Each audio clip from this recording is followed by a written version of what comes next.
Get up and conquer the day. You can achieve anything under the sun when everything is powered by the sun.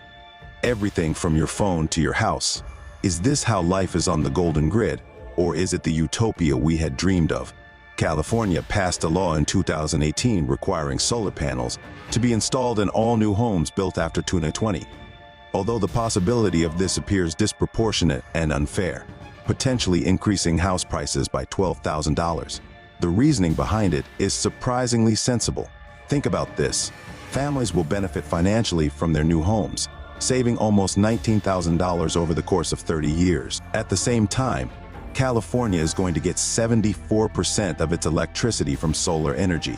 Unfortunately, not every region of the world experiences as much sunlight as California. Does adopting their strategy put us on a path to failure? It's interesting to note that, globally speaking, California's solar mandate doesn't seem all that unique. In Australia, for example, 15% of homes are already equipped with solar panels. In Belgium, that number is closer to 7%.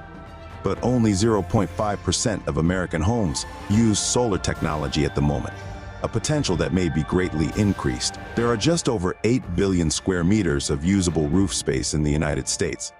When installed with solar panels, this large surface could produce 1,400 terawatt-hours of electricity per year, or 40% of the country's current energy output.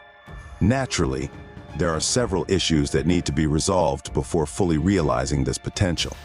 Enforcing solar panels on every house is one thing, but ensuring that everyone has access to dependable power when needed is a more complex matter. It is not practical for some nations to rely only on solar power because, for instance, they have smaller energy needs, fewer inhabitants, or less sun exposure than other nations. Consider it in this manner. As we previously stated, California could produce about 75% of its energy from solar power if every resident had solar panels. A state like Wyoming, for example, would only get about 14% of its energy from solar power using a comparable strategy. As a result, the success of this kind of program depends on how well expectations are matched with the particular energy needs, amount of sunlight, and population density of a particular area.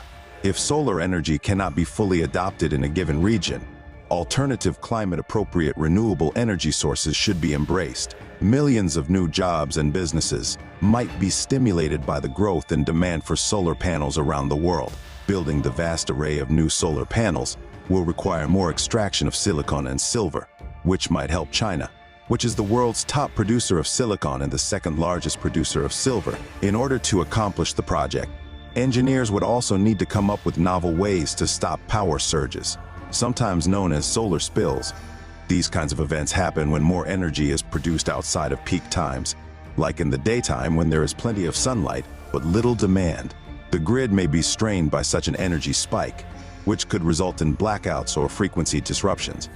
Our engineers have to come up with ways to store and reroute extra energy so that it may be used when needed. Although they offer a potential solution, solar batteries are still somewhat expensive. However, there is hope that the increased demand will eventually result in lower costs for implementing solar technologies. In any case, after installation, people would receive their money back from solar technology in 5 to 10 years and would then see significant electricity bill savings, all the while helping to protect the future. So if this is what you see today, what might you see tomorrow? And for more What If videos, keep watching what will happen. Please show your support by liking, subscribing, and leaving a comment if you felt the video was interesting.